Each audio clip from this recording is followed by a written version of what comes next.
and a very warm welcome to this exclusive Leadership Roundtable discussion on the theme The Talent Roadmap for 2023, brought to you by ETHR World Southeast Asia in association with PeopleStrong. I'm Yasmin Taj. I'm the editor for ETHR World International and head of branded content for the Economic Times, and it is my pleasure to be amongst all of you today. So today we are going to discuss a very important topic. What will the future of work or talent look like? Will it be similar to what we have seen in the past few years when the pandemic just ended, or will it be closer to what we saw last year? Because the trends have been shifting very dramatically. Interestingly, we've seen that the past 3 years have shown us entirely different perspectives on talent. But one thing has remained a constant, and that will be as relevant even in the future. It is the focus will remain on talent. Talent is what will take us ahead and help us stay competitive in business. One of the most important areas which has a direct impact on a company's growth, culture, success, everything is going to be talent. We are also operating in a hybrid environment. It is a talent economy. Talent, which is a fungible asset, it sits today and works in multiple areas and corners, and it works very differently. That brings forth many different challenges also. Even the skills that are required to be relevant in the current and the future of work are changing significantly, even more so since the pandemic. Hence, it has become imperative for leaders to address these challenges that the talent of today brings along. And alongside, even the role of an HR leader has changed drastically since the pandemic happened. It's no longer administrative, it's more strategic. They are the center of the thing, they're the driver's seat, as everybody says. So today, as HR leaders, we are going to sit here and discuss how crucial is talent today, how do we manage talent for the future and create a workplace that is future ready. And today we'll come here to discuss key trends in talent management and critical factors contributing to an effective employee experience strategy as well. It is our privilege to host all of you from the BPO industry here in the Philippines to share your perspectives. We will also witness the launch of a survey report, The State of HR Tech, which brings insights from survey results of over 1,000 plus people leaders across Southeast Asia. And this will be followed by an insightful panel discussion on the topic, Talent and Technology Roadmap for 2023. And we would also like you to hear thoughts from all of you here as well.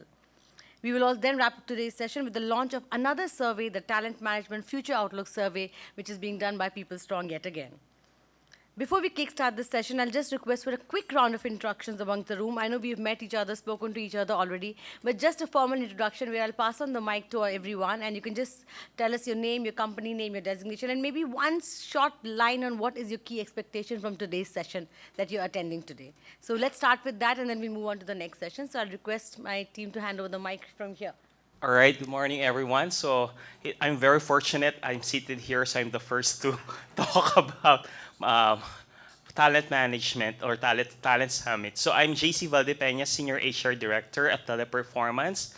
I've been with Teleperformance for close to 3 years, but mainly in the BPO industry for 2 decades and 1 year. So I started my career in the HR profession very early on. In 2002, right after completing my college degree in philosophy and HR. So I'm happy to be here. Part of my expectation is that I get to learn more about talent management, what are the key trends in managing our workforce, specifically in the BPO industry where we have a lot of attrition, where we need to keep our motivational levels high across the board and be able to ensure that our talent retention measures are always in place. Thank you. Thank you so much. You can pass on the mic and sit and introduce yourself, please. Hi, I'm Ivy Deborah from Acquire BPO, in the industry for about 15 years. And my expectation is to learn from every one of you here. Thank you. Great, thanks. Good morning, everyone. My name is Jeff. I'm actually from ETS Consulting Inc. We're an affiliate of EMABTA. So I've been in the recruitment industry for more than 12 years already. So with BPO, I actually represent EMABTA. So they don't have any representative here. So I actually presented myself. So I'm looking forward to this meeting or to this forum, and hope would meet everyone later.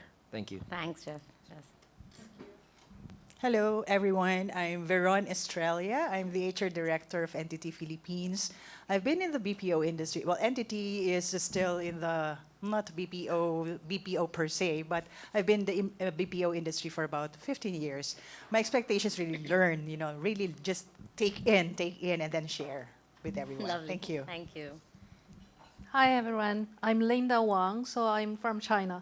Actually, I'm currently with Ernst & Young UI Global Delivery Services for 2 months, for 2 years actually for my assignment.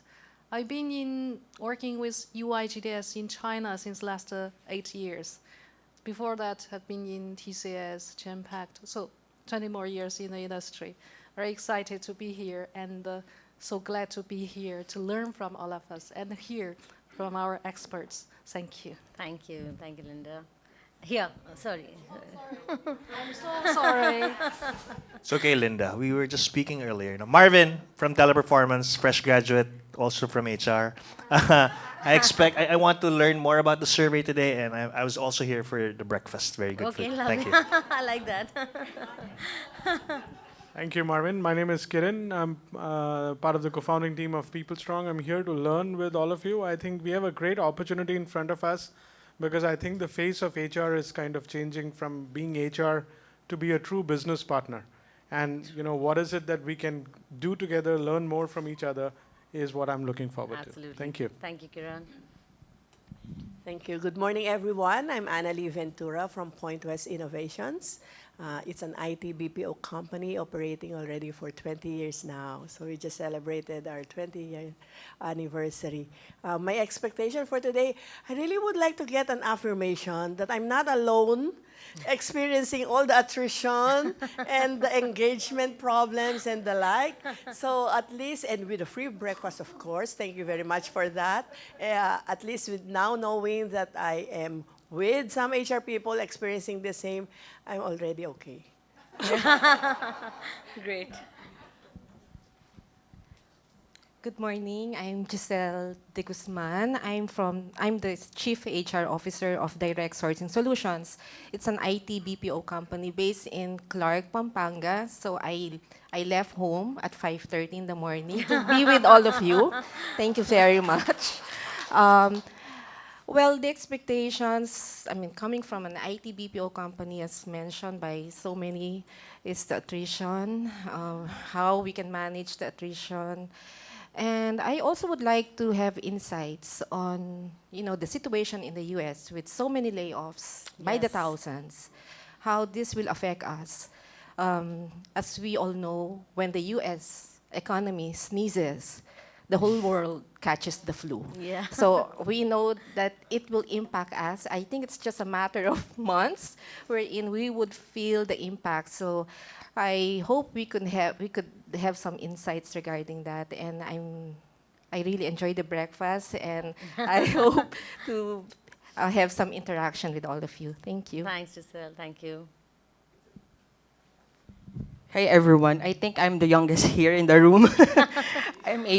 Actually, my name is Abraham de la Cruz, but you can call me AB for short. I'm actually the head of recruitment of ProSource.io. It's actually a IT outsourcing company based in Makati. So our business started just 2016. So we're just in the middle phase of scaling up. But hopefully, I can learn all strategies that we can implement on the organization. Nice to meet you all as well. Thank you. Thank you. Thanks, Abraham. Hello, good morning, everyone. So my name is Camille Madriñal. I'm one of the associate director of Nesda Technologies. So Nesda is one of the leading IT recruitment in the country right now. So looking forward to learn in the summit. We're expecting a lot of technical positions coming from the layoffs in the US to come here in the Philippines. So we're looking forward to that. Thank you. Thank you, Camille. Hi, good morning. My name is Pichi and I'm from AXA Philippines. 13 years in the organization, and I think born to be in the insurance industry because that's where I started my career almost 25 years ago.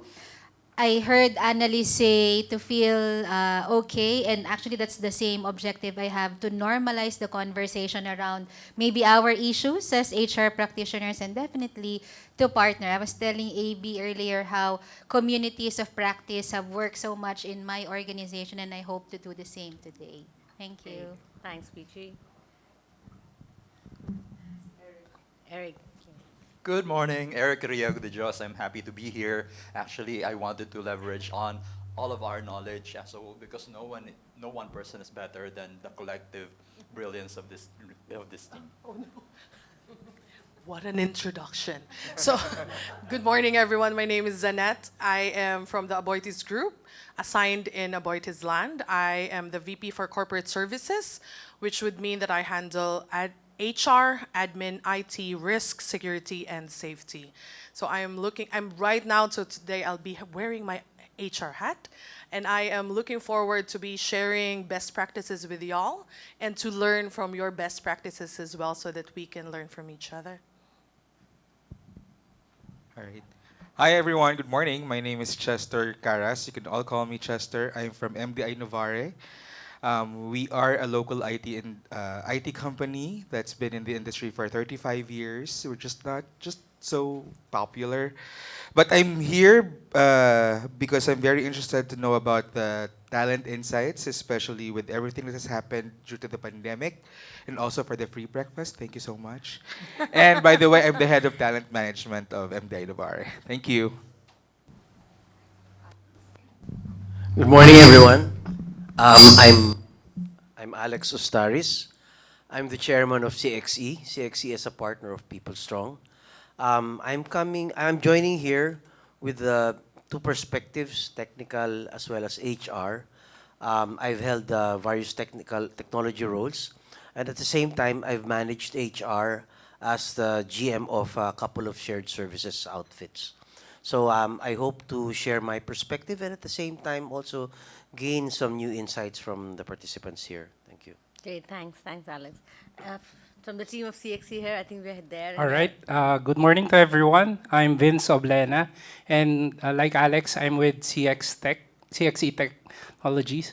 I'm the CFO, and my expectation for this activity is to meet and be surrounded by great people, have great discovery, have a meaningful conversations with you all, and also with great food. And I think the first and the last one, we have already achieved that. Thank you. Great. Good morning. My name is Dale from CXE as well. I'm the account manager of CXE. Being new in the team, I just want to gain more insights about how PeopleStrong can help all of your organizations and eventually help you bring the solutions to your company. So that's it. Thank you. Pass on to him, please. I thought it would end with Alex. So hi, I'm Nino Valmonte. I'm also part of CXE, and we're really happy to be here, really happy to see everyone, really eager to share and receive also insights.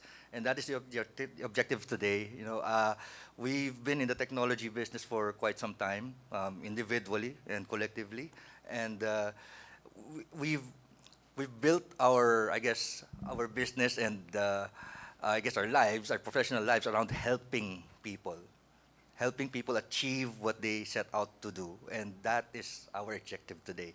That's our expectation. We want to make sure that whatever questions you have are answered. Great. All right. Thank you. Sure. Thank you. Thanks so much. Finally, Ruchira, just a small introduction from you as well.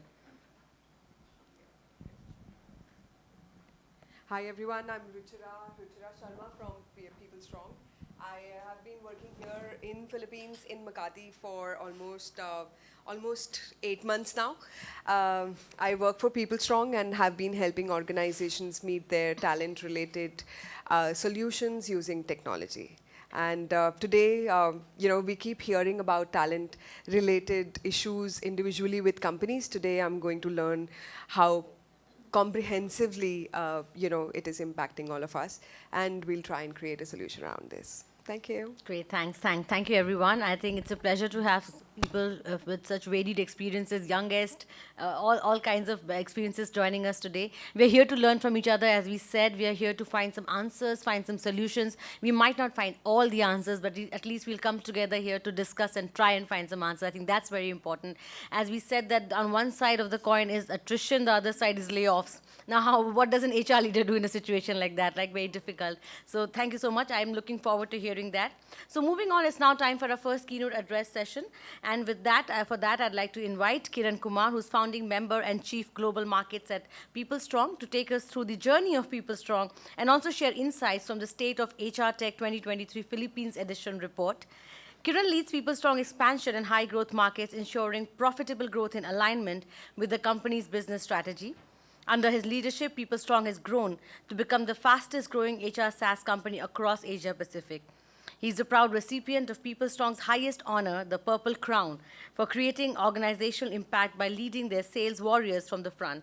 Before PeopleStrong, he was a part of Arisen's corporate HR team, where he played a pivotal role in SAP implementation and other HRIT-related initiatives. So let's welcome Kiran here on stage with a round of applause, everyone. Kiran, please join us.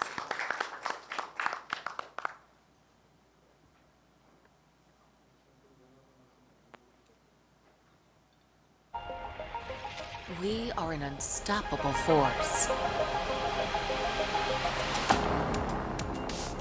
What makes us strong? The human connect. Through time, we move on. Even when the world is in free fall, we evolve. Technology drives our evolution. Through life, changing work life. From office spaces to workplaces. From skills to capabilities. From employees to a talent workforce.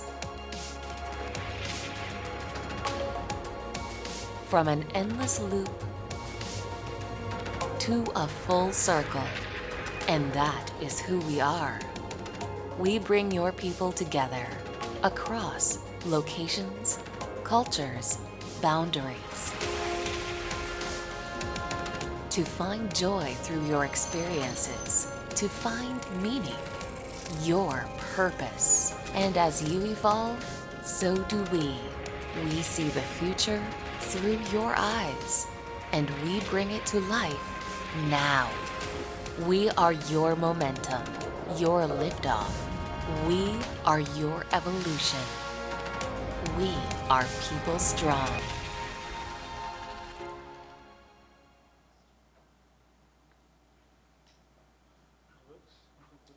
Good morning, everyone. Thank you so very much, Manila. I was told just right now that this is the 3rd anniversary of the lockdown. Thank you for informing. So while we're remembering it, we are not celebrating the lockdown, but good to see all of you in person.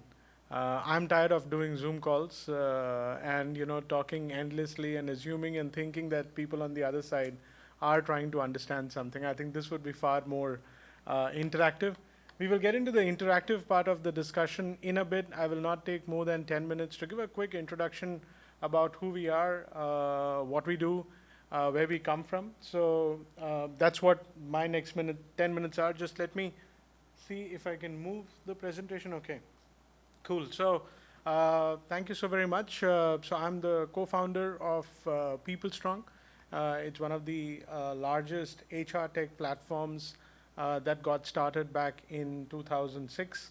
One common thing between me and all of you sitting in the room, I am an HR practitioner too. So I'm not a techie who's built this platform. In fact, the co-founding team of PeopleStrong are a bunch of HR folks, and this was an entrepreneurial bit that we took back in 2006, saying that, okay, what is it that we can do for the community? And that journey has got us till here, where for the last 17 years or so, we've been predominantly working on the cutting edge of technology, trying to bring the most sophisticated solution, predominantly from an Asian market perspective. Because most of the time, even back in India, when I was implementing SAP, what we got to realize was that we had to rely on a technology that's coming either from the US or from the Europe. And when they built technology, they built designed technology from what they saw through their eyes, right? They never understood the challenges of the emerging economies that we all represent from, the challenges that we see. So we said, okay, can we take that bait on and move on that particular journey? And in that journey, create a solution which could be meaningful for the public. So we are existing. So most of the time that we have spent in these last 17 years was in India. That's where we started from. 5 years ago is when we started our international journey. We started our international journey with Thailand, Philippines was the second country, Singapore, Indonesia. We're now getting into Middle East as well.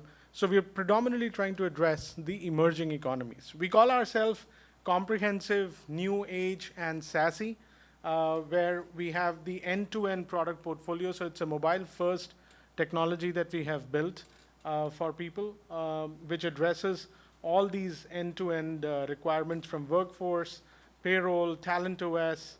Talent OS is what we will be talking about quite a bit later during the day. The AI, the chatbot. How do we kind of make this work in a real-world scenario? The compensation and the benefits part of it, right? This is where we have reached so far in our journey. So we serve close to about 500 plus customers. About 2.5 million employee users use our platform. So we call ourselves, neck to neck, competing with some of the large names in the industry. So if you take names like Workday, Oracle Fusion, or SAP, we are cut out predominantly for the HR part of the solution, and this is what the market rates us. So we are the highest rated mobile app, both on the Android as well as the Apple Store, rated by more than 30,000 people. Gartner puts us right on the top quadrant at about 4.6. 98% is the adoption. Nobody talks about adoption in the HR tech platforms. We measure adoption as a very key important criteria. This is adoption, which is employees coming back onto the platform again and again, time and again, to do particular transaction. And the net promoter score is given by the HR community that is kind of sitting here, right? So any net promoter score beyond 30 is considered excellent. We are at 51, and we continue to grow on that particular piece. These are some of the firsts that we have created. Like I said, the innovation is in HR, for HR, by HR. So we launched the first mobile app back in 2016, launched in 2017 the chatbot.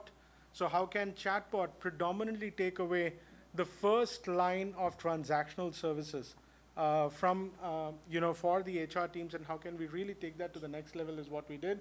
2018 is when we launched HR App Store. What we realized was that even after a comprehensive implementation by a lot of HR functionaries, they depend on third-party applications. And they will have to figure out how do they kind of integrate all of that together. So that's when we launched the App Store.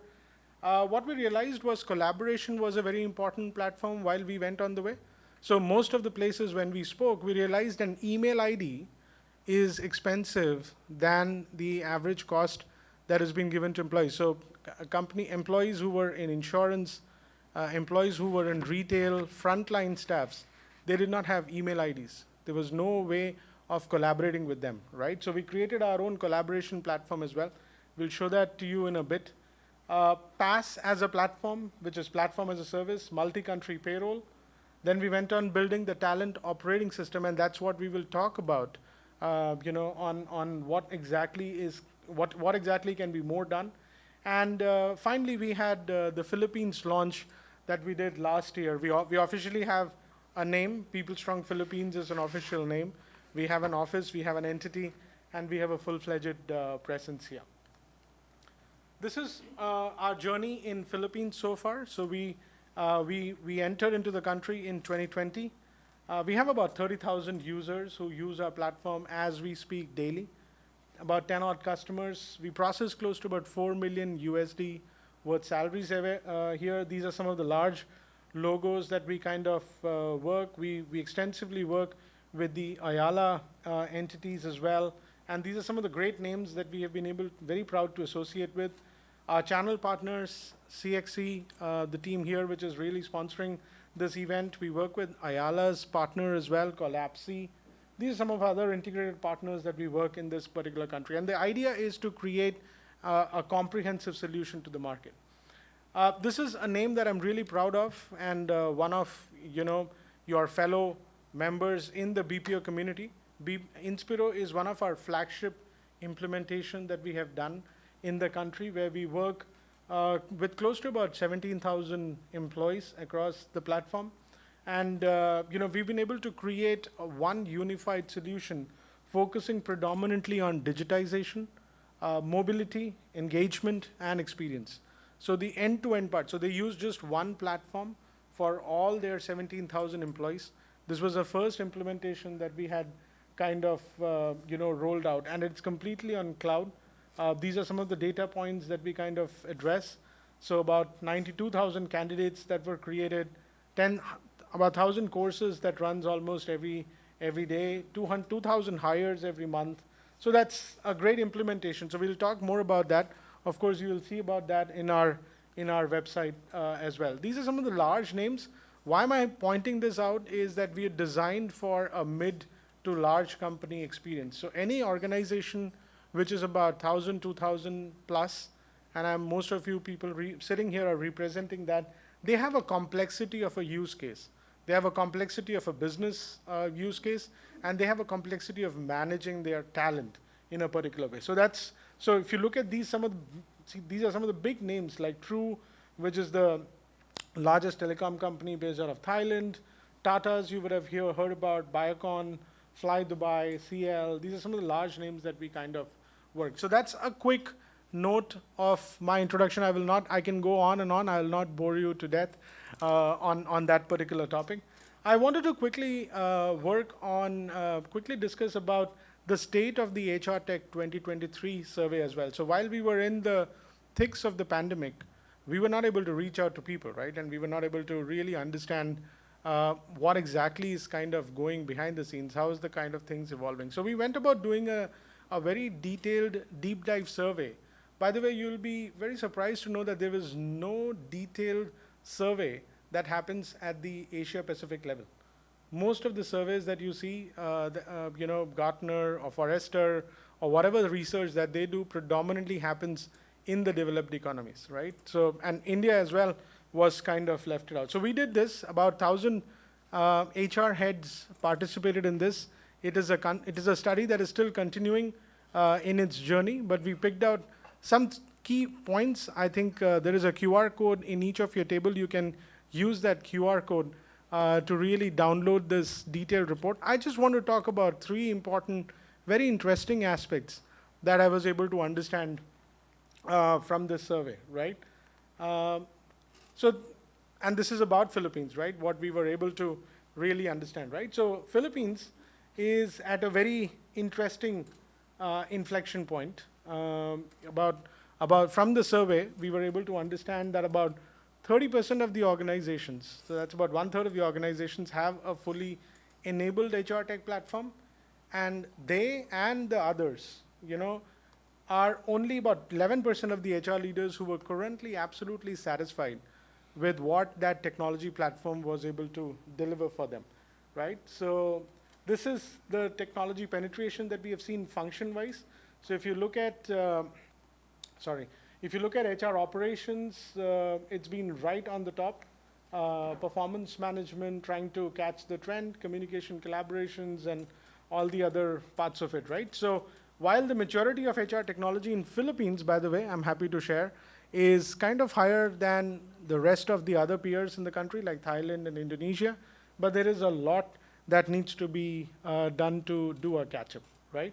This is the HR Tech evolution map. So I was trying to understand what exactly is kind of happening here. So I believe Philippines has got itself to an evolution track, I believe, and it is, but of course, because of the pandemic, some of this got kind of accelerated as well.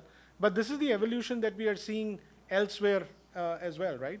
So while technology kind of developed, in this trend line, HR trend developed in this trend line, right? So from forms automation to HRIS information to ERP systems to cloud HCM platforms to talent management and talent employee experience, right? Developed markets like US, Europe did all this journey about in 35 years. I will say US, Europe, mostly on that particular segment on the far end of the map, right? Countries like India and China did that in 15 years. We're still on that journey, which is transitioning from cloud HCM to talent management, right? Markets like Philippines, I believe, would be able to do this faster, would be able to do this in 7 to 10 years because they would be able to learn on their experiences of their peers in other countries and how would they be able to take that. So it's a very interesting, cusp that Philippines is kind of starting on. The second key interesting point that the survey talks about is that the HR operations automation is on the rise, but talent transformation still remains a concern. So everybody is talking about how do I automate payroll, how do I figure out a way to manage my time and things like that, but nobody is talking about talent so frequently. And I'm sure people are now talking about talent, and that's the reason why we are having this particular interaction as well. But HR operations on one side, if you look at, are the areas where there are a lot of fully supported technologies.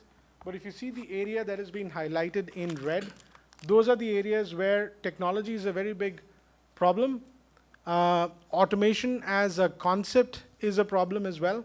And I think what people should try, and I think one of the requests that I have with people sitting in this room as well, I think when we discuss today about talent, we should talk about talent as the prime key and on technology. How can we deliver this on technology? Because most of the young population that we are kind of dealing with, they want to do this on technology. I was just talking to my group there. People don't want to come back to office. There is one set of conversations where people are trying to bring them back into office. It's a compromise of sorts that has happened. Okay, you come 2 days in a week just to keep our office and just to keep our brand name out there, right? But for the rest 4 days, it's okay. You work from your home and figure out what needs to be done, right? Now they are getting parallel offers. That's the reason why it needs to be stayed, right? On the other end, businesses are expecting that, what do I do? I don't know if these guys are working for 8 hours in a day. I don't know what productive work do they do. How do I kind of measure them? How do I kind of make myself still a differentiated brand in front of them who are not even going to come to my office for about 80% of the time, right? So how do I keep them moving? So when we will discuss about talent, I think we should definitely discuss that in the light of technology. I think we would be able to do a far more collective good if we are able to move on that particular piece. The third element is where I feel is the great opportunity that is there in front of HR leaders, HR practitioners, and the HR department itself. I think it's time that HR is able to do a far more strategic activity to business. I believe for the first time, HR has a great opportunity in really making sure that they can work towards the top line creation for the company. It can save cost. It can also build a sustainable future because it can work on an asset called talent. And that asset is no other business is kind of working on, right? So operations would be setting up factories, sales teams and things like that. But this is the HR team which can really create that value. So when we were looking and, when we were checking on the question, if you look at, it has the best potential to do build on the ROI. So if you look at employee satisfaction, productivity, and cost-saving measures, those were the 3 biggest reasons why people now want to buy technology. And I'm sure these are some of the questions that are staring in front of you as well. And talent modules today, as we looked in the previous conversation, has the least amount of enablement, right? So we need to work towards that particular piece. So how are we trying to solve this, right? I'll just take a two minutes more and explain to conceptually how we are trying to bring this world, right? So what we have understood, the complexity and the comprehensiveness of this problem, it can't be solved by only one software. it can't be solved by just one solution. So we have started calling that as an operating system. So we call that as the talent operating system because that's how complex the problem is that we are trying to solve. And what are we trying to solve? We are trying to solve the end-to-end part of the spectrum that we are trying to talk about, right? So we need to first infuse something which is absolutely missing, which we call as the skill cloud. So that is the chip that is kind of missing, right? So a lot of technology that you would have been working on predominantly talks about cost centers, work centers, organization units. Those are the identities that you have been able to give to an employee. It is high time that you give a skill identification to an employee as well. A skill identification to each and everything that is kind of happening. So if you're creating a learning course, does it have a skill identification? If you're doing a performance assessment, does it have a skill identification? If you're doing a talent assessment, does it have a skill assessment? If you're figuring out people on the job, what is the skill identification of that job, right? So that is the first part of it. Once you identify the skill identity for each of the segment, you infuse that in each of the talent processes right from the word start, right? So you put that in recruitment because that is where you are able to first identify the talent from the market. So the talent is existing somewhere, but when it kind of comes into your organization, can we start tagging it? So that is going to happen on recruitment. Once you've kind of understood that you have finally been able to get somebody who's at 80% or at 50%, that's your decision, prerogative as an organization. How do you kind of put them onto learning paths which are assigned for that particular skill map, right? From there, can there be a collaborator of sorts? So can there be a chatbot which can really help assign the employees to be on that particular journey?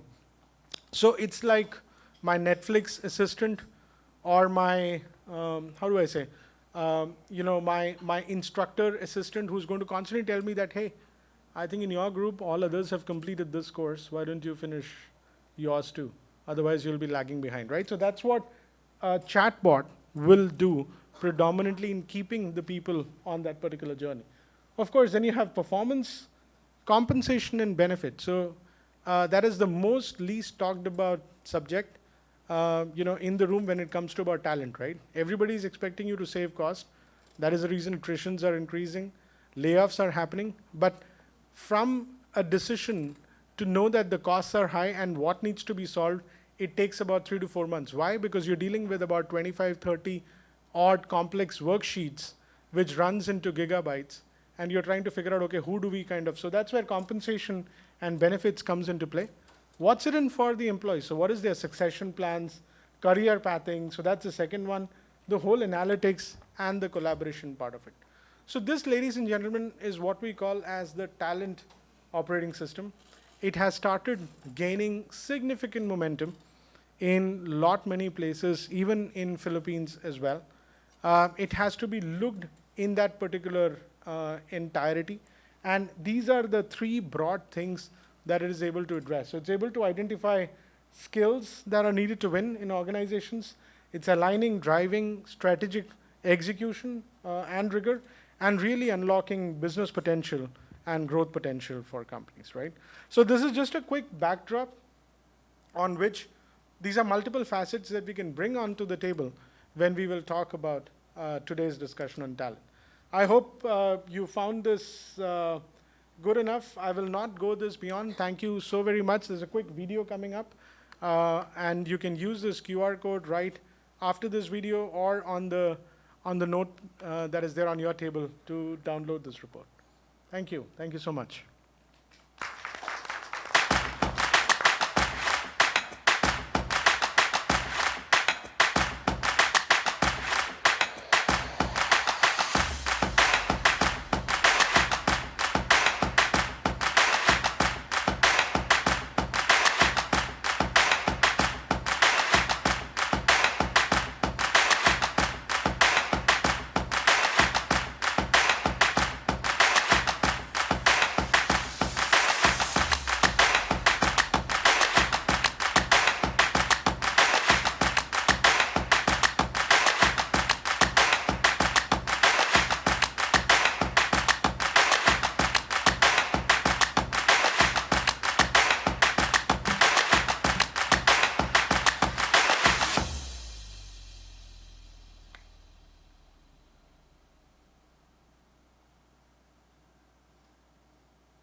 right, great. That was a wonderful, very insightful presentation by Kiran. Kiran, thank you so much.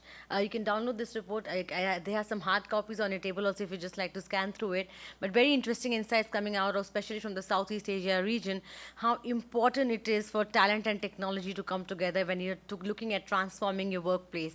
Talent is the key focus area, and how can you use technology to kind of push the agenda forward? I think that's important, especially in countries which are growing very fast, which are hiring, and there's a lot of attrition, so you need skills assessment, you need to identify the right skills, build the right talent operating system, as Kiran rightly said, and then move forward. So great thoughts, and looking forward to hearing more on that in the next session, which is going to be our panel discussion. So I would now like to invite our panelists on stage here. First up, I'd like to call Ivy. Ivy, please join us here on stage. Ivy Parliament de Borja, who's VP People and Culture, PH at Acquire BPO. Ivy, please join us. Second, I'd like to call Alex Ustaris, who's Chief Technology Officer for FINMA Education. Alex, thank you. Then we have Eric Riego de Dios, who's VP Talent Experience for Doxa Talent. Eric, please join us. And of course, Kiran, again, founding member and Chief Global Markets at PeopleStrong. And I will be moderating this session for you, just moving the microphones to you.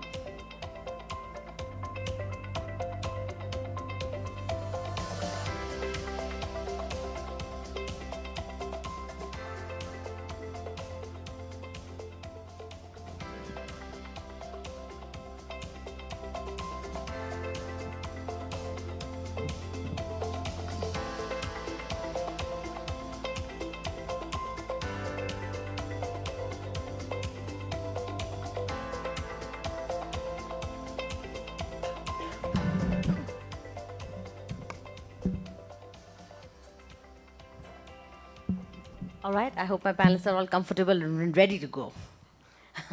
Okay, yeah, absolutely, yeah. So let me just add, this is not just a panel discussion. I'm going to make it a very open discussion here. While I'll be asking questions to our panelists, I'll also be coming to you, and please do feel free to add in, or if you have some questions from your own side, do ask our panelists. They're ready to answer everything. They're all prepared.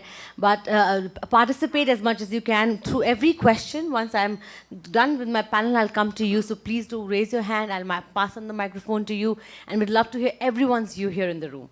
So thank you once again. So let's take the bull by the horn, simple as that. What does talent need today? Why has it become so difficult to retain high potential employees? And who'd like to take the bull by the horn first here? International Women's Month, so Ivy will be doing that. Yeah, of course. That's why I placed her right in the middle. Nice spill. Okay, talents, which are the keys to unlocking every company's potential, is really looking for, well, depends on who you're talking to. Yeah. If this is Willis Towers Watson, I don't know how many amongst the practitioners in the room had seen the survey results last year. Compensation across 754 IT BPM companies that were surveyed still came up to be the first reason for people leaving. Interesting. Yep, right? So that's what they're looking for, compensation. Next up is flexibility. We all had that headache last year, kaway-kaway sa mga nahihirapan for the return to office, right? Drive of the government. And there's always, growth and recognition, flexibility, and lastly, because the pandemic highlighted this, I have to say this, well-being. Great points, I think. I also do agree that there have been multiple surveys, but I'm surprised that compensation has come up first, because and there's some others who said flexibility comes first. So I think the ranking might differ up and down, right? But these are very key. Yes. Very, very true. Because Yeah. in fact, this also underscores the complexity of the human being and the human spirit. The pandemic has taught us a lot, and definitely cash would always be king.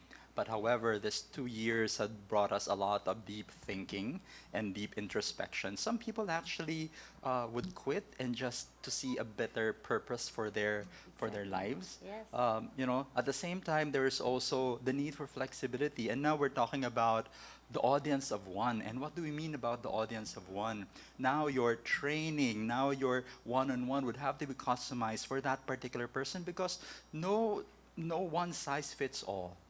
And that gives a lot of complexity and a challenge for us HR practitioners, because before, especially when volume hires, volume recruitment, volume coaching, we just do one general sort of tailor fit template. Yeah. it is not working right now. Not at all. It is not working right now. To your point, Ivy, a lot of flexibility, but more than that, maybe they're pushing it to the brim. A lot of flexibility to accommodate the individuality of each person, and that's a True. challenge right now. True.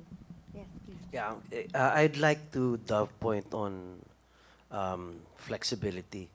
I think it bodes well upon everyone for tech and HR to work together. That has been effective, as we've seen during the pandemic, particularly for organizations that were able to pivot. And you've seen that HR and tech really work together for those companies. So I think even after the pandemic, that should still be the case. HR and tech should work closely so that we can manage our talents better. At the same time, I think we have to determine KPIs in as far as capability building is concerned. And I think if you have a good talent management system in place, you can relate those KPIs to business outcomes. And if you're able to do that, you'll be able to put in place, a talent performance, a performance reward system that will really help you keep your talents in place, right? Interesting points. I think, Kiran, if you could add more to this, and especially on what Eric said on one size does not fit all. I think that's important. And Alex added to it saying that technology and HR, and if you have to talk about flexibility, customization, hyper-personalization, is this what the talent market now needs? Yeah, so on top of what each of my panel members have told, I think we need to slightly look this into a holistic kind of situation as well, because one size doesn't fit all. Yeah. Then the other business complexity. Exactly. Imagine you are dealing with, if I have to draw an analogy, you're dealing with a high performance athlete. Now, if you need to create a high performance athlete, you need to give definitely money, for sure. Yeah. You need to give nutrition, Yes. diet charts. You need to work mentally with them, because if they are not there in that best of that zone, they can't really solve that particular problem. You have to not just do cardio, you have to do weight trainings as Train well. them, You have to do multiple complexities of training Yeah. on them, because they are going to deal with a very different situation Yes. on that particular ground, right? When it comes to talent, I think the problem that we all face is that how do we do that at scale? That's the problem, right? If you're dealing with the person who's going to win the gold medal for your country, you'll put all sources and resources to make sure that you're able to bring all of that. But you can't miss that particular piece. Yeah. I feel the HR teams are also facing the same thing. So, so business is the Olympics, Nice right? point. And the sports person is their employee. Now, there's just not one employee. Yeah. Each one of them would have 2,000, 3,000, 5,000 employees, whatever. Add to that the complexity, there is no one generation. No. There are 4 generations of Working together, working together, right? For the first time, even our predecessors, respectable CHROs, would not have dealt with this complexity that we are dealing with for the first time, right? 4 generations working together. How do you stitch all of that together? Yes. I think that is the key element. And I think if someone is able to just script that and say that, hey, this works for my company, and I will give this a shot for the next 6 to 18 months, because this takes time to build this up and create that consistency, I think you would be able to answer 90% what the talent needs for today. And just very quickly Yeah. add to that the impending recession.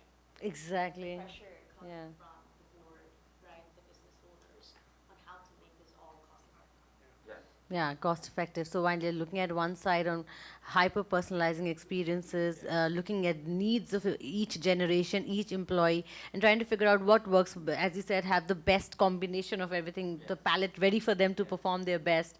But at the same time, you're looking at an impending recession, layoffs happening across the globe. So I think this whole dichotomous situation that HR leaders are going through right now could be one of our toughest ones, I feel. Yeah. So any other thoughts here from the audience? I'd love to hear you.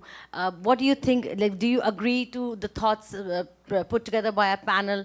Well-being, compensation, flexibility, hyper-personalization is what the talent needs today. Is it working for you? Do you think this is, is there something else also that you think is needed?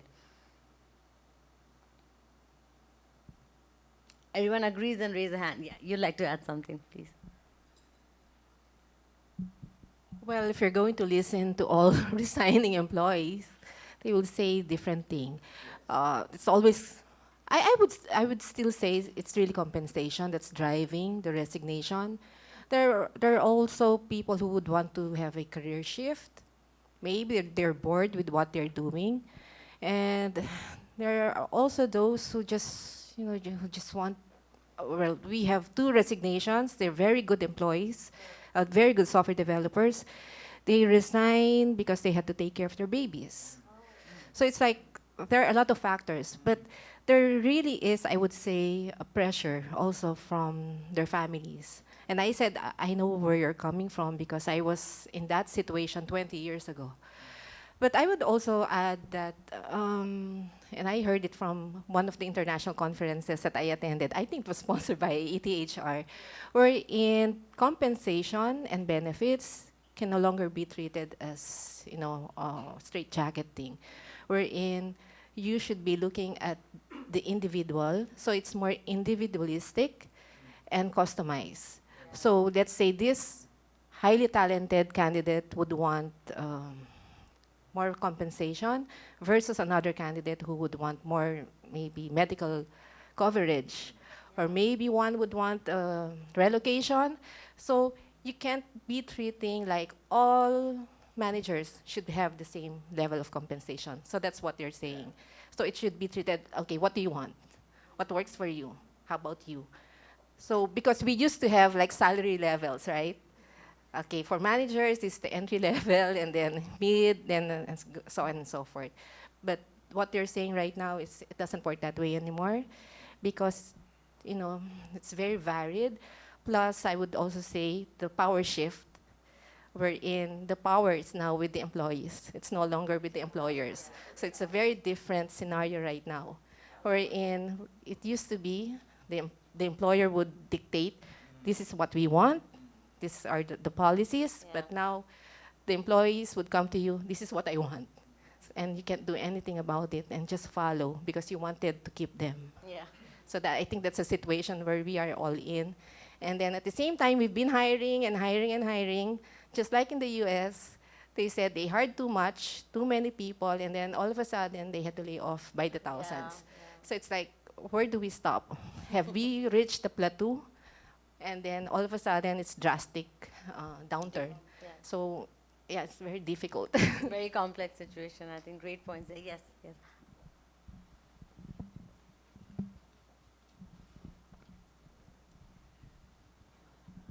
Just to harp on that, now we as HR practitioners, we always think, oh, it's compensation, oh, it's benefits.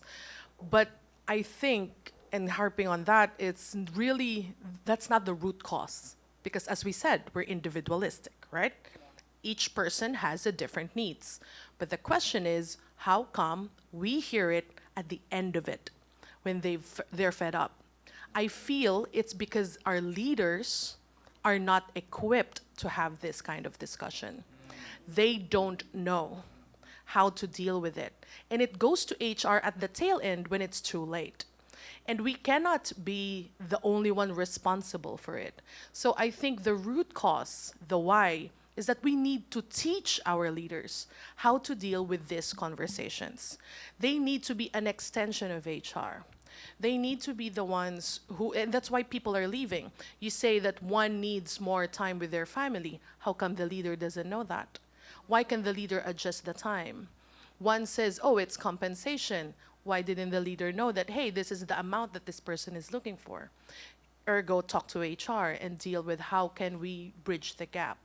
So I feel like that is the root cause with all of these, multiple reasons.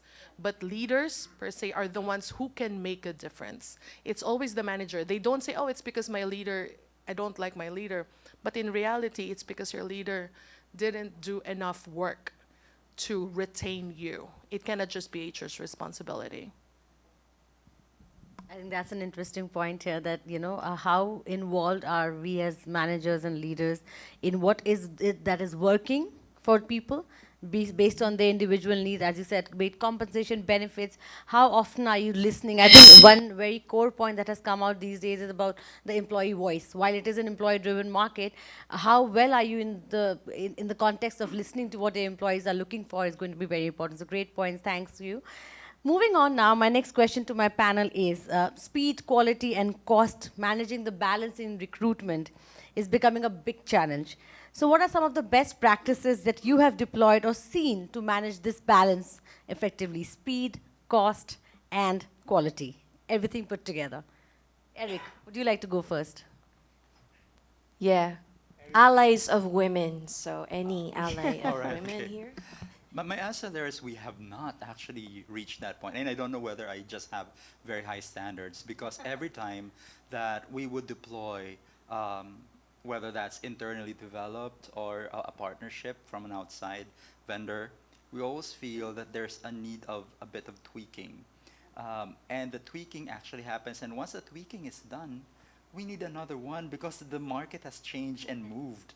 So I guess it's the agility as well of whatever platform that we're seeing, and also the business acumen of the end users as well on how to customize it 2 steps ahead. Because as you've mentioned, now is a talent market, and talent is moving very, very fast. And as you've seen, you've shared that the salary grading is no longer working. And and sometimes you just have to make adjustments in any of your platform to make sure that this is, as we said, customized or configured based on your business requirement. So my answer there is we haven't reached that strong balance yet, but there is a constant need for you to really communicate very well with whatever vendor or whatever internal partner so that the solution is constantly evolving with a changing landscape.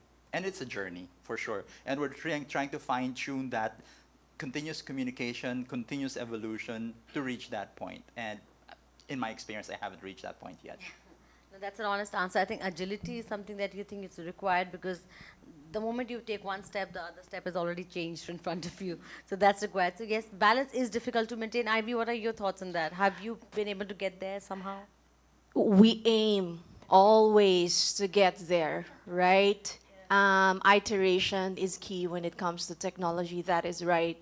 As a talent acquisition practitioner, both for volume and niche talent, what I've seen that really works, it takes a lot of business mind as well to achieve this, is to always find the sweet spot of all the factors that you just said.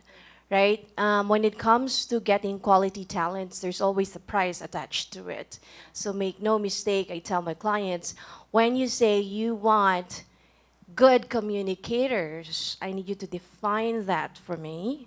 Put that, translate that expectation into clear, measurable ratings that will feed into the requirements for the role. So clarity is the first answer that I have for that. We don't want to waste time on candidates that will not fit actually based on what they actually need versus what they think they need.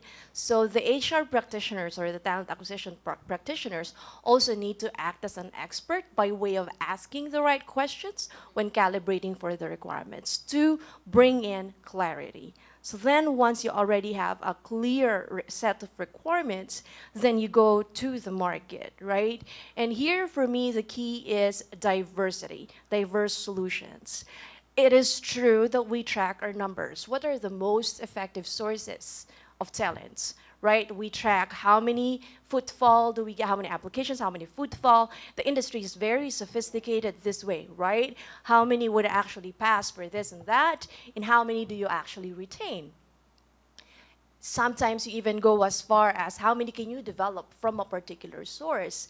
But then, just very recently, what I've seen is also, it's no longer just about the conversion rates of those, but really finding out based on timing, client requirements, pricing at the moment, which one will work best, because it's a portfolio of solutions. So you hit the sweet spot there, you're good, right? So those are, and of course there's AI. How can we forget that, right? I mean, when you're dealing with workers who have ChatGPT right in their pockets, right? They get the answers faster than you do. So our knowledge management system, our recruiters who wouldn't know the answers, would not be impressive to a candidate who feels that he or she deserves already a promotion on day 2 of their jobs, I mean, like you said, it's a different generation. We also need to look into automating most of the things that we're used to doing. And then finally, diversity. Right? What is the world, the more advanced world doing? Blind hiring, what does that even mean? Exactly. Right? Until recently, I didn't figure out that by adopting blind hiring, we're actually also going to streamline time, right, that it takes to get a candidate into the door. So what does that mean? It means iterating the application process so that it's just a few spots that we ask candidates to fill in, having your automated knock-off system, giving them the ability to self-serve, like pick their schedules, feeding this into your recruiter's calendar, right? And having a system that allows them to actually manage their schedule based on the schedules as well of the candidates. Yeah. So, a lot of automation, a lot of the mundane and these tasks that don't need thinking can actually be automated. But when we get to the expectations on technology later, I also realized something in having been in discussions with many providers. Yeah. So. Okay, great. I'd love to hear those points also. Alex, what are your thoughts on bringing out that balance? I think it's getting difficult. I believe that talent sourcing has to work, has to collaborate closely with the education sector. One of my key roles now, one of my jobs, is a Chief Technology Officer of FINMA Education Holdings. We own 10 schools, from Luzon to Mindanao, and also in Indonesia. Nice. I've been comparing how the government supports the academe and tie-ups between the academe and the employment sector. There's a lot of that in Indonesia, and unfortunately a lack of that here in the Philippines. But I don't think it should be a hindrance. I think amongst us in the private sector, we can all work together so that we can collaborate more effectively with the education sector. And having said that, we've been talking about managing talents. Talent is not just about experience. Yeah. It's about skill building. So there are jobs these days which do not require a lot of experience, like 20 years or 30 experience that we used to look for in previous decades. Like for instance, in IT, you cannot find a full stack developer who has more than 10 years experience because it's only been around for like a decade or less than a decade, right? So what I'm saying is we have to give opportunities to new graduates while at the same time provide feedback to the education sector so that they know how they can effectively build talent. So that I think industry academia collaboration, as they said, is needed. And what is the curriculum just helping you build talent that's ready to be on the job already, or because so that cost of training people on the job then kind of is taken care of in some way, at least somewhat that way. Yeah, that's a great point. Thanks, Kiran. What are your thoughts on this? I think they've already taken all the points away. So just to give a radical view from a different perspective, I think recruitment is not an HR function. It's a business function. Right? So they can't take the whole responsibility. They are at best, I'm trying to figure a better word, but broking the relationship between the talent that is there out in the market and to the buyer, which is business, right? Yeah. They will be able to do only that much. I think there are two fundamental things that needs to be brought into the picture. One is data. We spoke about that data is there. I feel the amount of data that is getting generated today is the highest in any historical part of the process, right? So how do you bring that data Second, bring that decision to business. Ultimately, so you can go and hire this guy. This guy fits 95% of your requirement, but hey, it comes to about 2x of your budget. Now, who's holding the budget? Am I holding the budget? No, you're holding the budget. So if you're okay, do that. Now, can I share that information right up front? Right, I heard one of the team, I think it has to be business. I think HR has to make slightly a bold play that, dude, I can control what's in I can't produce talent, right? I don't have a factory. I will have to figure out the talent out there in the market, right? So how can data and business play a very imperative role? I think if we are able to fix that, it should be somewhat a the better balance situation. can be taken care of. Otherwise, it looks like I meet a lot of recruiters. They're constantly in pressure. I mean, why are you in pressure? I'm not able to find. You will not be able to find. Have you gone and told your business that okay, this is not just one guy. There are 3 people. You can't you can't infuse 3 people into one. Right? So do you have that ability to go and talk to business? I think all business guys want supermen and superwomen, right? So I think that's my 2 cents. Great points. I think exactly. I think balance is a tough thing to achieve. No, I think in any field that way. But if you can somewhat bring business together, technology together, bring that right kind of analysis and data into that, on what is working, what is not, what kind of, if you already know the role the talent is required to fit into, the kind of skills that is needed, that saves up a lot of time. So the speed is taken care of that ways. So I think this is what we can do. And I think if any other points on here in the audience, I'd love to hear if there's anything you want to share about how can we bring that balance, especially when it comes to recruitment, because business requires speed, then there's cost attached to it, and then quality is of high importance. Any other challenge that you're facing or you've done something differently that has worked for you? No? Yeah, please. So for us, recruitment used to be under HR, but we moved recruitment as a sales function very recently. I think started last year, wherein the recruitment now has more visibility because they deal with the client directly. So in terms of negotiation, like as mentioned by Kiran, the initial budget was only this, but the asking of the candidate is double. So it's like, if you really want him, then you have to raise the budget, so something like that. So it was a realization that came later on, that it is actually a sales function. Yeah, I would like to affirm that because I've been into organizations that are really leveraging on talent. And it makes a lot of sense that when you're brokering for talent, it's actually more of a sales function now. Rather than, so now, so now selling your company. Correct, for them that's to right. join. It's a sales function from the market side and also from the client side. And no one in the business knows better in how to sales talk than the sales group, right? So I've seen that in one of, well, you've been in Clark, Pampanga, I don't know. So, so I've been in Clark as well, and probably we're revolving in the same circle. But now in Doxa Talent, we're actually as well a business of talent, and that's why the label of Doxa Talent. And right now it's not under HR, but still not under sales just yet. But I think it makes a lot of sense to go towards that direction, and that's what I'm seeing. I guess that's one of the new trends that we're seeing in 2023 and moving forward. I think that's one of the highlights I've heard today, moving the recruitment function into the sales function. I think just to add one more statement is that if HR can have a rate card, because when you do this discussion 60 days later, that is a defending conversation all the time. You're having she's business, I'm HR. She tells me I want this. Okay, I have this rate card for you. You can select A, B, and C. Okay, now if I can have that conversation, she would respect me far more.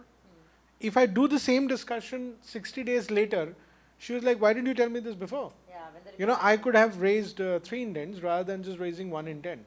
So I think HR can command that respect if you can bring that data and the timing of that conversation and just bring in a rate card. Saying that, boss, there are 500 such people available. We have done the mapping. There are 500 people available. These are the broad skills that we've identified because we've been recruiting for the last 7 years. We have mapped the market. To bring them, they all serve 3 months notice. Can you buy notice? Because if you can't buy notice, don't tell me that get this guy in 30 days. Yeah, right? If so if those data points can be brought forward, I think it would be a far more convenient discussion than recruitment being put into spot, that it's your problem, solve it. Me being proactive than reactive, right? Yeah, I think that's important. Great points, good. Moving on to what we began our conversation from today, flexibility, hybrid work, how work ways are changing, how employees need something else. So we are in a hybrid workplace, right? So what are the initiatives we have taken to enhance productivity and development of people? Because it's difficult, they say, I've heard a lot of HR leaders say, measuring productivity when people are working from anywhere, anytime becomes difficult. Developing people becomes, putting your learning initiatives in place becomes difficult, but people want hybrid and companies have to remain hybrid for, I think you can't, that choice is no longer with employers. Employees have chosen that path already. So if you could share any initiatives, maybe, Kiran, I'd like to take your inputs first this time. I'm absolutely point blank on this. I really don't know what people need, because I believe we are in a perfect dichotomic world. Exactly, yeah. There is one community of people who want people to come back to work, right? And then they are the only people who are saying that we can promote more work from home. So contradicting. It is very contradicting. Yeah. And I think somebody has to, and most of us are just copying the next best person, whoever is saying that. I think that's what we're doing. But I think we have an opportunity. I think if you look at the modern work, was defined somewhere in the 17th century. Nobody's gone back and changed that. Hey, that you have an office, you go there from 9 to 6, you work, you have shifts, you come back to your home where you have your family, you go back again. That changed, right? First it was just 10-minute commute, it became even 3 hours commute, right? Yeah. All those kind of kept on building for the last 300 years. Yeah. I think for the first time collectively with the world, I think there's an opportunity that we can change, but I really don't know what it is.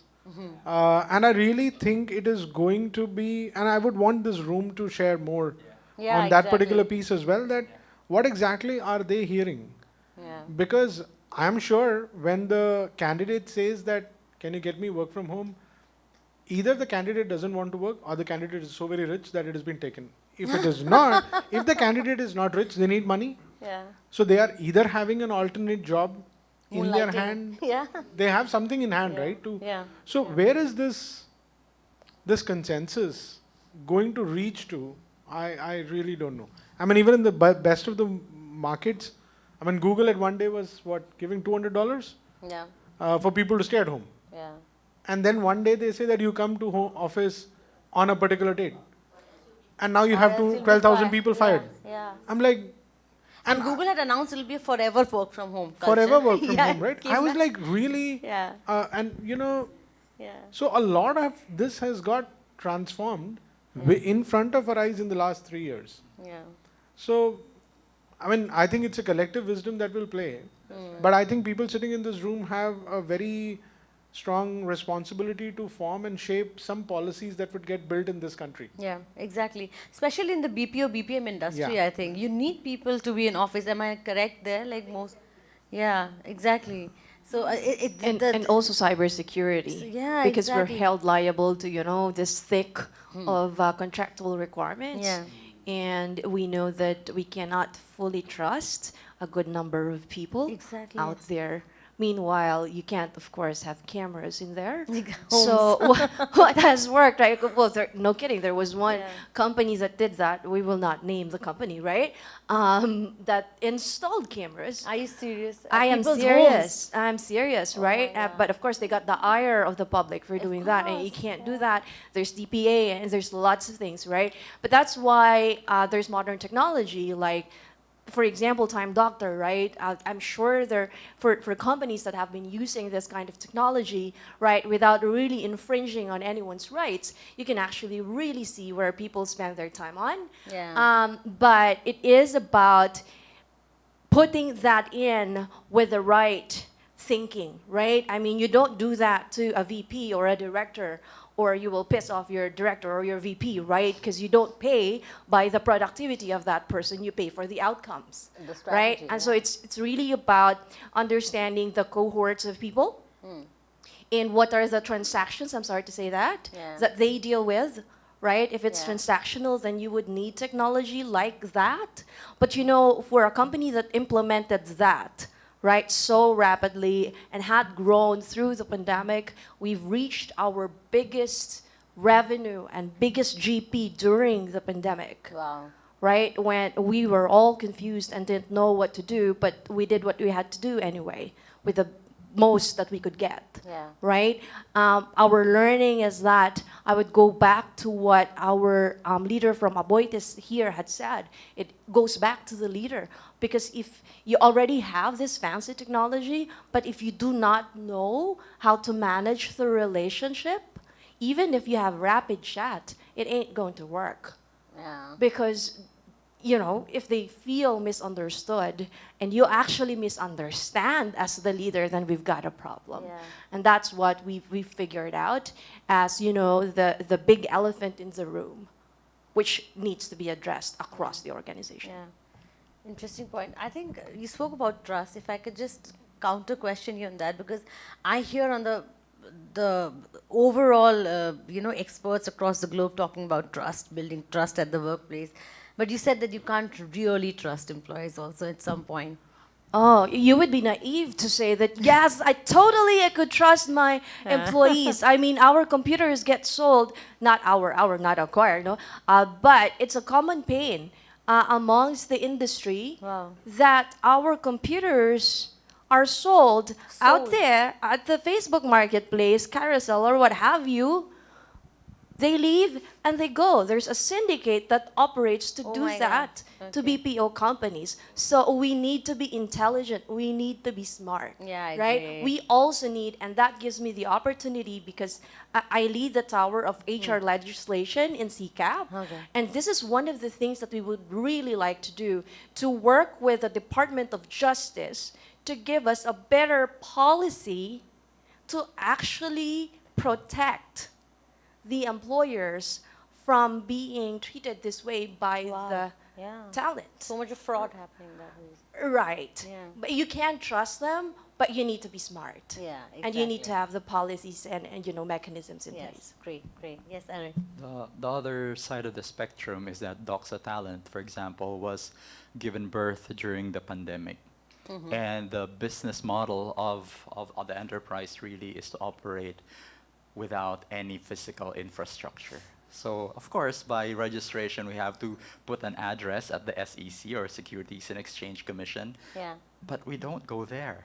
Mhm. If we go there, we won't fit. So we basically operate in a borderless scenario or office, so to speak. And our offices are in the confines of our homes. Okay. So it's a different paradigm. Trust is there, and you just simply have to trust because there are no cameras. And we really rely upon the strong communication, expectation setting, and output management of our people. Since the industry has become global or multinational, I don't know why we are fretting, because it has been, in a way, borderless and in a way virtual. Because if my boss from New York, it was 20 years ago, can just trust me to deliver what I can during the Asia Pacific time zone, and for that person to suddenly see, okay, it's done, perfect. So we have been operating in that sense in a way, but I guess there are some legislative jurisdiction issues that we have to contend with. And my mom actually, I was very young, I didn't realize that she was working for a UK-based organization here in the Philippines, and that's why I just realized, so Mom, why aren't you going to the office? And so on and so forth. So I realized that, in a way, it was borderless, and there's just some regulatory requirements that we have to contend with, right? But otherwise, and the pandemic has just, pushed that a bit more. And given birth to such enterprises just like Doxa Talent. So what I'm saying here is, again, that's the direction. And I guess we just have to pivot a bit more and to relearn what could be the enterprises of the future. And the enterprise of the future, if I could just say it, boldly say, it's really borderless. It has become a bit more, but then again, maybe because of some financial constraints, our government wanted to get a bit more taxes. I know there are some political layers here, but to my mind, it's borderless, and our office is really technology. So technology will be our office, and that's where we will connect. And in terms of initiatives, it's not necessarily initiatives, but really where we rely. What are our pillars in terms of making sure that we still have an identity of an office or an organization in this borderless framework, so to speak? So it's communication. It is leadership. To the point of our friend in Aboitis there. You're only as strong, and this company is only as strong as the leaders that we have, especially the middle management. They are the ones who would dictate, not necessarily dictate, or calibrate expectations and push the results, and also manage and account the results for our clients through the people and by the people. And of course, you might have heard the book of Speed of Trust, and that's basically one of the Bibles that we have, right? Just make sure that, you trust your people, you will earn trust as well, and see the results. It's really faster. But of course, I wouldn't really discount the fact that we have some regulations, controls that are in place. There are reasons for that. But some businesses would just operate in a different way and embrace these new paradigm a bit more. Yeah, I think it does depend on the business model and what are you dealing with on a day-to-day basis. I think there'll be many industries who just cannot afford to have that flexibility of working from anywhere or working from home, and there'll be some who can work like that for years and years to come also. So I think it also depends on that. Yes, Alex, would love to hear. I think Eric raised an interesting point. Yeah. I'd like to elaborate further on the macroeconomic perspective. I think that through the last century, business models have always been driven by technology, the emergence of new technologies. And that's why we had Industry 1.0, Industry 2.0, Industry 3.0, and now Industry 4.0. But at the same time, crisis of global scale will have always accelerated the changes in business models. And that's what's happening now. What that also means is that you should not expect things to go back the way it was before the pandemic, because this pandemic is of the global scale that has already accelerated the adoption of the emerging technologies for Industry 4.0. So I think that at this point in time, similar to what has happened in the previous waves of industrialization, I think employment models have to change, regulations have to change, and at the same time, standards have to change as well. There are governing bodies for not only for regulation but also for standards. They have to adapt to the changing, to the ways that people are engaging their employers, to the way that employment models are changing. Great points. I think, as you said, it's the world is going to remain agile, I think, going forward. Workplace, workforce, talent, employee models, employer models. This has to keep kind of reinventing. We have to keep reimagining, reset the button, as they say, every 1 year, maybe, and it's become a few months now. I think the timeline is also squeezed furthermore, but that's how it's going to work in the future as well, and that's what will kind of show us the way forward of what organizations of the future can look forward. But agility has to be there in terms to how are you changing rapidly with the times and with the evolution happening around. Great points. I'd love to hear from other people here. How are you working? Oh, I can see some hands up there. Good. Thank you. Hi. I'm just actually wondering, and I kind of agree with what Eric and the rest of them are saying. I'm just wondering in terms of, are you really ready culturally in terms of really working borderless? Because one of the challenges that we've faced during the past years, we've noticed that, okay, people have been asking that they really want to work remotely, they're happier there, but the kind of connection that they have with the organization is kind of decreasing. which is also decreasing the engagement and the, should I say, it's making it a lot easier for them to decide to leave, just as, a new window or opportunity opens, right? So how do you balance that? Because I think culturally speaking, at least here in the Philippines, we value our relationships with our leaders, with our teammates, and even if there's another company offering you a larger compensation, greater benefits, one of the things that makes it, really difficult to decide is, are you leaving this space or this environment where you're really happy, right? So I know that we are heading towards, working borderless, working remotely, but how do we balance that with, the human tendency to, really work better if they're better connected with the team and the organization that they're working with?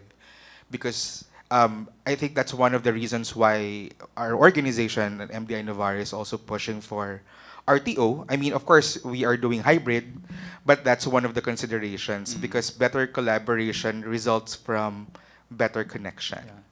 Chester, let me just respond to that. Maybe just it's not necessarily an answer because I think we're coming from different perspectives. Because Doxa Talent really is given birth during the pandemic, and we have not seen offices, we have not seen each other in person ever. But of course, having said that, what are we doing to ensure that we've been going for 2 years now, and we're trying to strengthen our identity? So that is our identity. I think it will be harder for organizations who have been as such operating in an in-person office for 20 years, and then all of a sudden the pandemic kicked them out of that dynamics, and then now forcing them back again. So what worked for us, and I don't know whether that would work for that organization, what really worked for us is small things such as your welcome kit is a must for us because there's your first sign of identity, that I am a Doxa employee. And then every time, if you celebrate your anniversaries on or 1, 3, 5 years, we celebrate it on a yearly basis, and we have tokens for each and every year. So amplifying that connection, even from a physical perspective, knowing that our office is not tangible, there has to be something that is tangible that you can hold on to, even if in the confines of your respective offices. We bring back the control to them because the pandemic has taken the control away from the people. We are giving the control back to them in many ways. First is, we have amplified, I know you have all of these, but we have amplified the Employee Connection Fund into even more enticing levels so that they could have they can create their own connections. If they want to have a gathering all of a sudden or a lunch or what, they can amplify the human spirit and human connection in their own terms and in their own means. Of course, guided by HR, because whenever they would plan for such connections, the HR partner will be there to guide them, to amplify that experience and make the experience more structured. So there's that more guided, more measured way of doing things, but giving the control to them with the initiatives. You all have employee interest groups, I would know, but again, that is amplified now again. So our pet parents are very active, and then they can even do their own CSRs, for example. So we somehow subsidize them. Again, we amplify the funds as well to make it more meaningful. And if ever we'll have town halls, we also fly them to the actual town halls themselves. So we leverage on human connection. It's not that we are, sort of diminishing it, but we amplify it in the right moments that matter for us. So high tech and high touch both at the same time. Yeah. Trying. I'd add that there was a Stanford study conducted, I think, sometime early last year on this. And what they found is, the good news is we're on the right track. There has to be common days for people to see each other face to face if the organization can afford to do that. Because what they found in their study, across all cohorts, whether these are new hires or old tenured employees, is that humans crave for that warmth, that connection. It's irreplaceable, according to that study. But if this has to be really virtual and you can't really do it, one unforgettable takeaway that I had reading that study was we need to model the right behavior when we do our Zoom calls, for example. There is nothing wrong when someone is actually baking lasagna while you're meeting, right? And you do the same. It really just depends. Of course, if it's your first meeting, you don't attend the meeting baking lasagna while your manager is on the other end, right? But this is really about understanding the person as the person on screen. And Gartner says this very eloquently in their study that EVP has now to move to what they call the human deal. See a person as, if this is a single mom, know and understand how a single mom, right, would conduct work virtually. So those are, two studies that you can Google, and during your free time, just go ahead and read and see what you can take from it. Yes, Annette, you had a point. So coming from an organization that was fully face-to-face, and then suddenly during the pandemic disrupted us, and now we are fully hybrid. We're predominantly work from home. Face-to-face is optional when needed. So that's how our organization have decided to move forward. And so I'll answer first productivity. On the productivity, the question is always the result. It's always the result. Do we really need to check each and every minute, right? Because by the end of the day, this is what we need. And let's also be honest here. If they extend time, we don't complain, right? So if they finish it in 3 hours, why should we complain as well? Good the point. result is the same. Yes. So, and this is what my personal discussion with my team. I don't care if you finish it in 1 hour. This is the result that we need. Then that's what we deliver. Now, in terms of, because we're really work from home, in terms of keeping that culture, what works for us is that even when we have Zoom meetings, you still have that human touch. First of all, especially in my team, everyone's open camera. I don't care if you are in spaghetti strap or that you haven't taken a bath yet, but everyone's on camera, mainly because we need to see you. And again, it boils down to your manager, to your leader, because it cannot just be all about work. Because when we're in the office, we talk in the pantry. We say, how was your weekend? So why is it that when we have a meeting in Zoom, the first thing is, okay, productivity, what have you done in your operations? Why can't you ask, how was your weekend? Why is it any different? Again, boils down to the leader. And for us, what works well as well is that we have the town halls. And for my team, I have once a month, everyone gathers.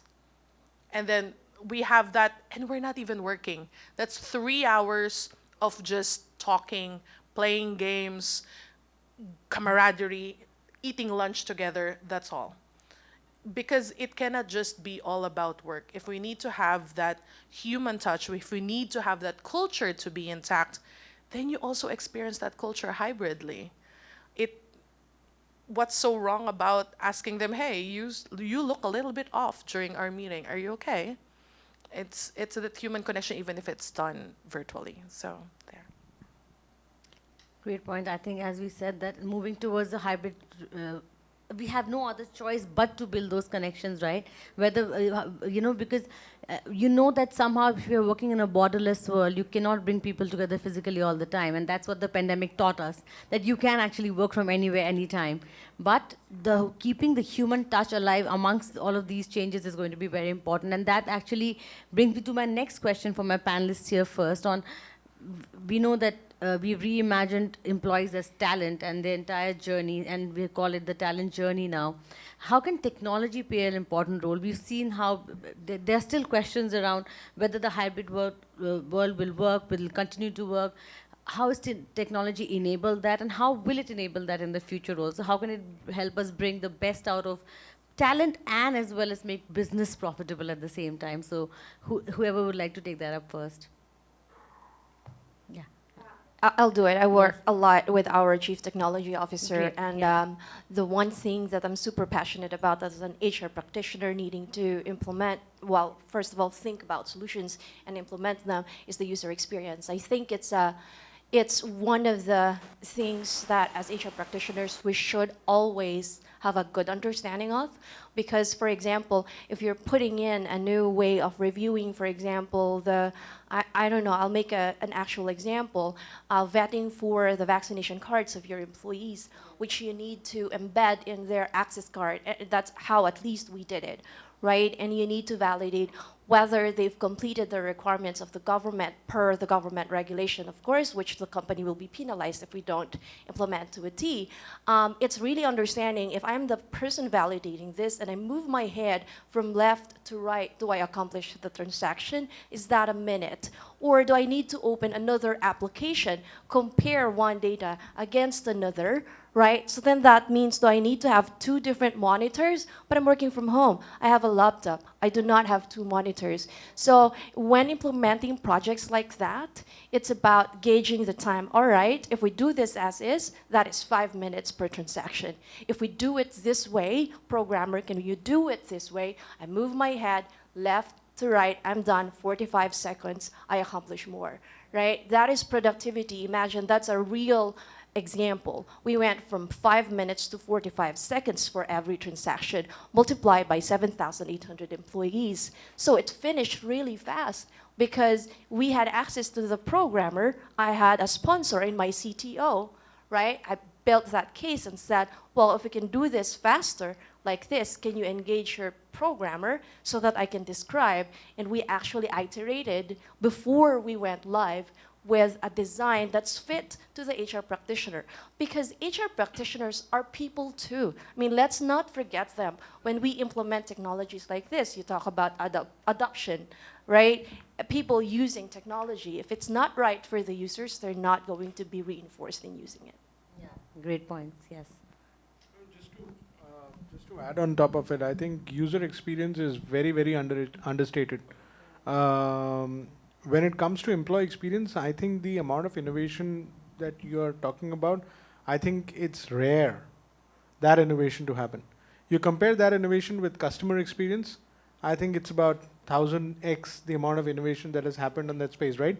And you expect these people to manage those customers, but when it comes to they being employees, you deal with them in a very different way, right? Similar way, design thinking goes into, so the mobile app that we have on Talent OS, one of the thing that we had mandated was that it has to be used by using one hand. Oh, nice. You can't use that with two hands, right? So one hand on one screen, one swipe, two swipe, one click. So those were the design inputs that were given in to make sure that people are able to use it. So we used an element called, so a lot of recruiters are here. Interview feedback is a very big problem. Nobody used to give interview feedback. So we analyzed some 10,000 interview forms. And what we realized was that most of the interview forms ranged from either a free text or boxed. There was no major difference, right? Now this is the same person who is saying that you're not hiring in time. but this guy is not giving any feedback, right? He's sitting on 10 interviews, and none of those 10 interviews feedback is there in the system. So we said, you know, what exactly? So when we designed it, we said, can we give a voice feedback? The guy is walking down, and it's genuine. Let's consider people are not doing it. Let's consider this problem as genuinely people don't have time. They've flown into a country, landed, see a ping. Oh, okay, you completed this interview. Can you just voice record your feedback? Your 3 stars. Can you just give those 3 stars and be done with it? You're done. Your work is done. Your information is kind of gone to a backend recruiter. That backend recruiter can take the next step forward. So it is innovations like this, you know, which is really has to come at the core. If we are solving, and by the way, let me also tell you another thing.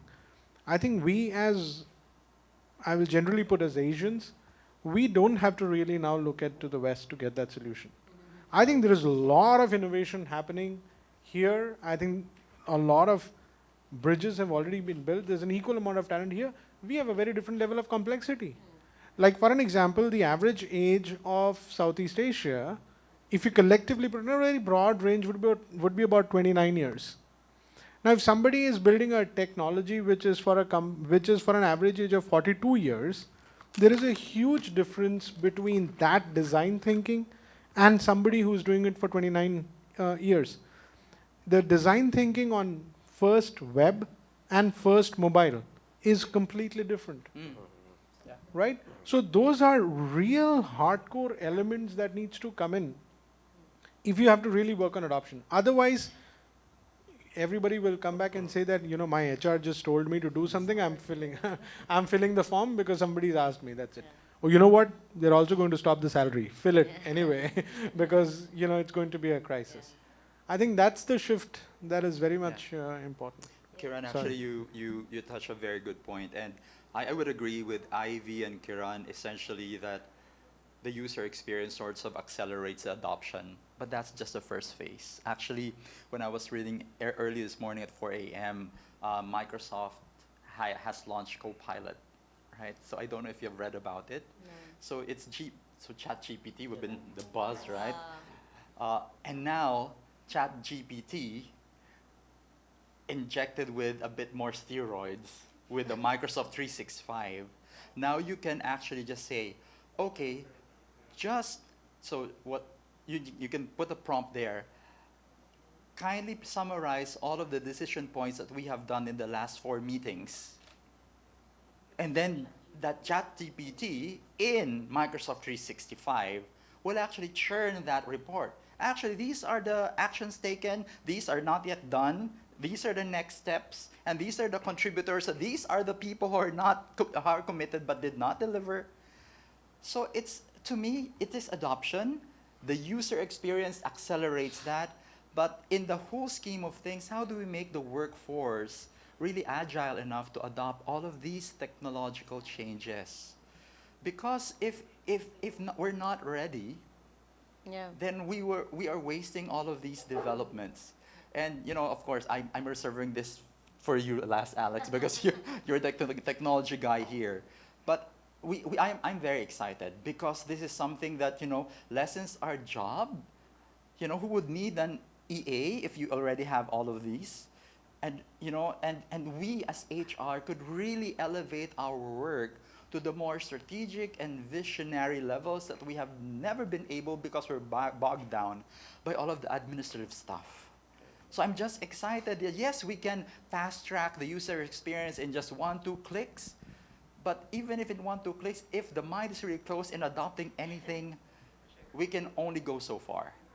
But if we just tickle the imagination of each and every employee that they can adopt and even innovate themselves on top of these innovations, because Copilot is an innovation over an innovation that is called ChatGPT-4. Yeah. So can you just imagine if all of our employees would have this kind of mindset? It would be a paradise for HR practitioners. Yeah. So now, Alex.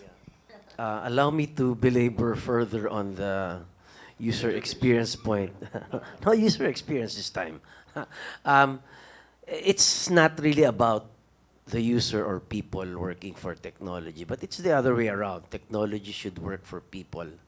The old paradigm is that there can only be high touch, high tech and low touch, or low touch, high tech and low touch, or high touch and low tech. But it doesn't work that way anymore with the emerging technologies, including the solution of PeopleStrong.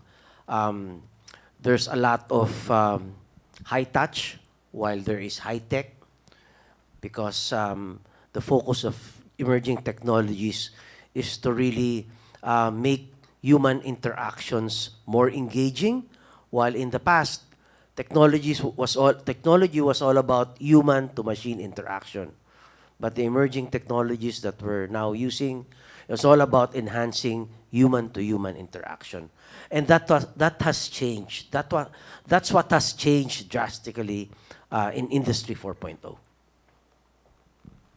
Great points, I think. CX is equal to EX, EX is equal to CX, right? I think very, very important. And yes, implementation, technology, you can buy all of that, bring all of that to your organization. If people don't adopt to it, that's the end. So I think adoption, no matter how high-end your technology is, how are you building that kind of a mindset, that culture where people adopt to technology, because again, the generations at work also come into play. How quicker one generation adopts to technology as compared to the other one is also different. A lot of things are there that come into play when you look at it, but I think that's also going to, if you are looking at envisioning the entire talent journey, you have to look at, as he said, high touch, high tech, adoption, and having that kind of a user experience for people. So thanks for sharing that. Any points from my people here on this? How have you embedded talent and technology together, or how has it worked for you so far? Successful, not successful, still struggling? Any thoughts on that? Annette, okay.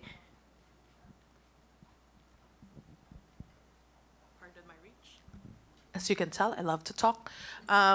So for us, we are in Aboitiz land. We are digitalizing everything, not just talent, talent management, everything, even down to construction. So we are in this journey, and we are really working on end-to-end talent experience, especially because we're in a hybrid environment. Everything has to be quick. Everything has to be self-service, because then we get to maximize our own talents, our HR talents. Now, in terms of adoption, boils down to change management. Really, it's little at a time, and there has to be. I will always tell the team, it's better to over communicate rather than people not understanding what's going to happen, what's our timeline, and then getting everyone's consensus as well for this, getting their buy-in. You mentioned earlier that we have 4 generations working, and each one has different adoption, right? And so the way that we are tackling it is, we call it the remix. It's based on the book Remix by Lindsay Polak, wherein you get, are your requirements, boomers? What are your requirements, millennials? And then let's see how we can build it together. What are the commonalities, and how can we compromise so that everyone's needs are met? Because technology is supposed to be just to support it's supposed to support your operations and how you do your business. Yeah, great points, great. Thanks. Any other points here from the audience around technology or hybrid setup, how technology can be made better? I'll be happy to hear. All right, moving on. I think it's time for my final question before we move on to our next segment, and it's going to be, I'll come to you, Alex first this time. As a leader, you would have felt the pain of various systems and programs to manage talent running in silos. How critical is it for firms to look at an integrated talent management platform as a business imperative today? I think there's no choice for all organizations but to really come up with an integrated talent management solution. As I mentioned very earlier on, one has to put in place the appropriate KPIs in order to link capability build with your talent ROI, right? And then when you link that, your talent ROI, you have to determine capability build KPIs in order to link that to business outcomes. And that's your talent ROI. Okay? And when you're able to do that, you're able to come full circle. You're able to put in place an end-to-end employee journey where it is all about talent management. Great, thank you. Yes, Ivy. It lessens frustration. That's my first practical answer, Yeah. right? Because when you have to open 7 different applications and your laptop or your computer is running at what gigabyte only, then it is frustrating, right? Yeah. That is the definition of employee experience to me. Less frustration and greater productivity. Greater productivity, yes, I like that. Kiran. I think take one step at a time. I don't feel we need to be rushed because somebody else is using technology. But I think what is important is use those 2 or 3 modules, combine it together, make a business impact. Make HR needs to have a better say that, okay, I did this and it worked. And, it has created this kind of an impact. I think implementing execution and impact all has to come together. And you don't have to rush saying that, okay, I have to implement all these 18 modules, 7 modules together. Who's in the rush? Nobody is. Yeah. The rush is in the mind. Just make it impactful, because the business will start respecting you in a much better way. I Yeah. think that's my take. Great point. Thanks. I thought Kiran will be selling. So, so it's a good answer, because I think I would subscribe to that. So Yeah. it's always a debate between the best of breed or an integrated platform. Yeah. I would always personally default to an integrated platform, but that's a personal choice. Yeah. Having said that, you have to contend with the business realities and exigencies. You know, how Yeah. much can you really invest in it?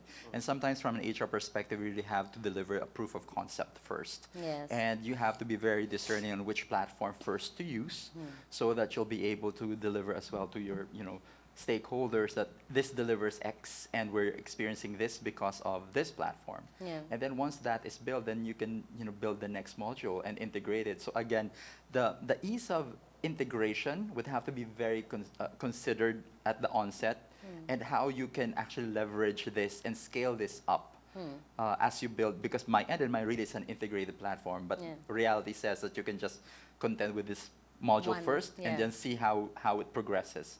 So wherever it makes sense, because it will have the biggest return on investment, maybe that's the first module that you'll invest. Very similar to what our approach in Baker and McKenzie, because there's a global need for learning development. We first took it by the horn and just focus on learning first, and then the next point there is recruitment, and then how do we integrate now recruitment with learning? So it would be a different experience per organization, depending where the organization is, the pain points, and the cash flow of the organization. But whatever makes sense, and and wherever you are in that journey, you just have to make that discernment. But again, the guiding principle there is the nature of your business should first be considered, and assess the platform that would adapt best to the nature of your business. And the scalability and the ability for integration. Those were my guiding principles in building that holistic platform experience for Baker. Yeah, so I think to each his own, right? What works for you might not work for the other person. So as Kiran said, do not go by what others are doing. Look at your own business model. What is your requirement at that point in time, and what works for you? And if you get that proof of concept, you can move further and get a larger platform working on together. So thank you so much for sharing that. Any other notes anybody here has on? Should we have an integrated talent platform or talent management platform, or do you go with best of the breed? Any thoughts on that? No, Annette is like, okay, don't look at me. I feel like you're seeking me in. Yeah. Of course, I'll just speak. Of course, it's going to be much more ideal if it's going to be integrated in one. But that's reality, right? It's not applicable all the time, and it depends on the size of your business. But I think what's crucial is thinking about the employee experience, because it can appear to be integrated even though it's not. As long as their experience feels like it is, sometimes you cheat. It's just embedded, it's an embedded link, then it would still work. Yeah. Fool them with the interface. Exactly. Yeah. Combining my IT and HR. Yeah. Yeah. And then obviously less frustration and more productivity, everything in one place, one HR. I think that does very good. So thank you so much. Now I think a big thank you firstly to my panel here. I think some great insights, and for everybody who pitched in. So let's have a huge round of applause. One final question just across the room. We are here to discuss the talent roadmap for 2023. Maybe one word do you think that defines the talent for this year? What will it be? Could be about their needs, could be about some trend. Just one word from each one of you I'd like to hear. So I'll start with you, John. Yeah, well, I've been hearing a lot of the discussions here, and in fact, I agree to majority of the discussions. I think there's always a war for talent. That's always been a question how to attract, retain, keep the motivational levels high all the time. And I think from a system perspective, and I agree that sometimes it really depends on the company, but a Teleperformance being a 60,000 plus workforce in the Philippines, for instance, we'd like to ensure that the employee experience starts right off the bat when we hire people. It's not just about us branding ourselves as Teleperformance as a good brand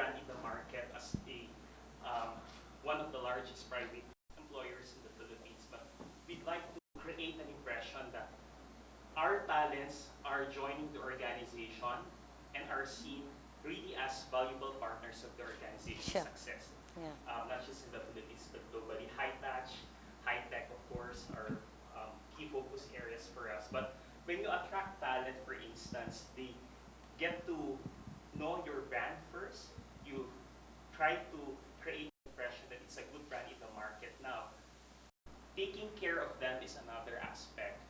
I think it's a whole workflow of experience where you get to motivate them to apply and then later on create a talent roadmap for them where you identify at the recruitment phase what gaps there are in the process. Yes, That's where the competency gaps are then identified. It becomes your performance management system, a full dynamic appraisal system in place, and then that's where developmental interventions can come into play to identify what gaps there are, and then it's a full evolution again. A quick evolutionary process that has to take in a very agile organization. So my take here, I think, coming off from this session is that it's important for us to always keep our ear to the ground. We need to be not just the heart and soul, but really embedded in the business where it's operational driven, we have line leaders, we are the guiding principles, but at the end of the day, as HR, I think our role here is to not just be as consultants, but really to transform them into partners. And that's where decisions, key elements of how we'd like to evolve fully as a dynamic organization takes to play. Sure. Thanks, John. Yes, Jeff. Based on our discussion, maybe it's one word for innovation. I agree with Eric in terms of recruitment, shorten and convenient work process. Good. Will be able to maximize and everything that in relation to what we're doing, and maybe think about it. Anything that can add up to Sure. current process. Thanks. Yeah. My one word is evolving. Evolving. I think Lovely. that sums up everything Yes. that we've talked about. Yes. Great. Thank you. Thank you. Yes, Yeah, Linda. for me, I think it's navigate through this returning to office. I think this is at the peak of whatever we are doing at the moment. And also in UI, we are having this project Everest, which is a separation. So we will have a very interesting and challenging time in the next 1 year's time. Yes, great. Thank you. Marvin. Dynamic. It's ever changing. A lot of Yeah. different. Oh, no more here. A lot of different. See, it was Yeah. changing. There were a lot of people here earlier, but dynamic is my word. Thank you. Yeah, great. Thank you.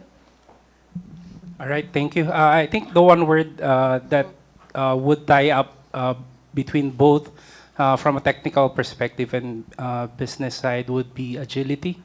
It's a performance-related component that I think would be a factor in bridging the gap between those two. Great. Thank you. Mine is adapt. So we have to continually adapt to the whatever new system or a tool that is in existence, especially in the cloud. So we might take advantage of those tools so that it can be able to help our organizations. Sure. Thank you. So the three people before me took my 1, 2, and third word. Thank you very much for that. But so I suppose just to give another term would be flexibility. That's what's dynamic and then agile. So flexibility, because we have to be flexible, Yeah. us and our employees as well. Absolutely, right? yeah. In the way that we are managing. You want another synonym, is it? For me, it's really hyper-personalization Yes, or hyper-humanization. Yeah. Because one of my takeaways really is, in terms of the compensation and benefits, in terms of the tools, one of the practices we've done in the past is really to come up with a system that will work for everyone. Yeah. but that's really something that's being emphasized nowadays, that you have to take a look at the people for who they are, what they are, and what their Absolutely. specific needs are. And that's a challenge. I know it's going to be a long journey for us HR practitioners, Yes. but hopefully in the talent summits or conventions that we're going to come together again, we'll have pretty good answers on how we Yeah. could do that. Yeah. Right? Yeah. While meeting, of course, the business realities, because it will require a lot of investment and effort to change the mindsets of leaders with regard to, retaining, attracting, and managing talent. Great Thank points. you. Thanks. We just pass on the microphone to Abraham. Hi everyone. So just to summarize what is our discussion is, in one word, I can say that it's very important that we and both of the stakeholders and the employees do have a sense of acceptance, because it really starts from that. The innovation, the adaptability to systems. If the stakeholders, the management or the CEO is not accepting on the changes, then we cannot do everything about it. We Yeah. don't have any funds. But I think in the summary, it's really the acceptance of both the employees and the managers. It's very important. I would like to highlight again Annette expectations regarding the leaders. And basically, the acceptance of the CEO regarding this adaptable and changing environment. Yes, great points. Thanks. Yes, Camille. Hello. So for me, it's not just one word. For me, it's two words: digital transformation. Not just within HR, but with the whole organization. So in the past 2 years, I think there's already a lot of digital transformation happening. But again, from Ms. Annette, the leader should explain to the employees what is the importance of this digital transformation, how this digital transformation can help us to, let's say, save for the salary of the employees. Because way back 2011, if I can remember, some HR are still using Excel to track the candidates, if they're answering or not. So way back then, I think we are a team of 6. But if you are hiring a bulk number of candidates, you need more HR professionals if you are just using that platform.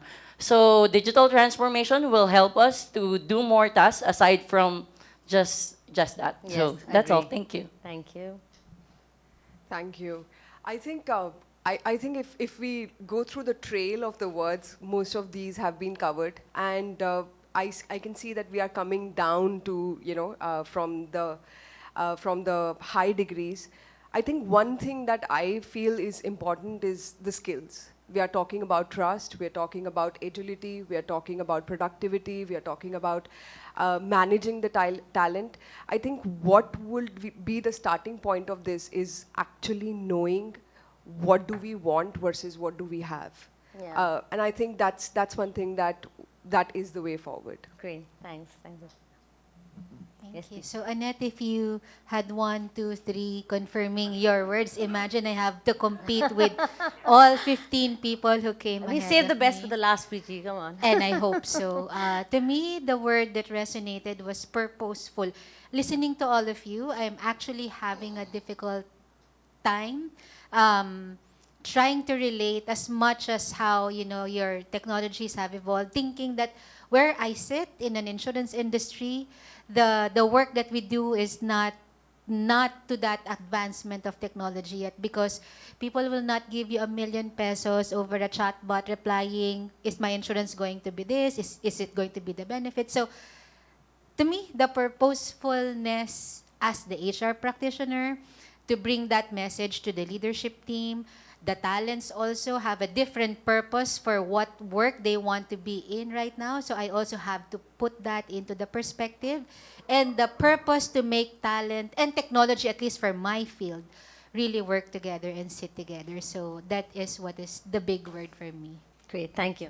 Panelists again. I know you've spoken so much, but just give me one word each now. Experience. For me, it's experience.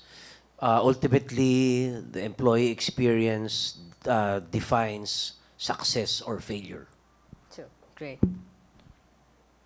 Create. We can't do this alone. We Yeah. need to work together.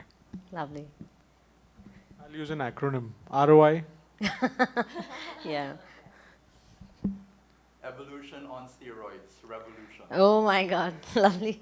The best way to end this. But thank you so much. That was great. That brings me to the next segment, which is going to be how importantly we've discussed that talent is the most critical resource. I think no qualms in admitting that. We all agree to that. We've all been discussing this for the past 2 hours almost, that how important it is to understand their needs, to understand what works for them, how it is an employee-driven market, what is needed to bring the best talent up to, retain your high potential employees, build the talent for the future. So I think that's going to be very, very important.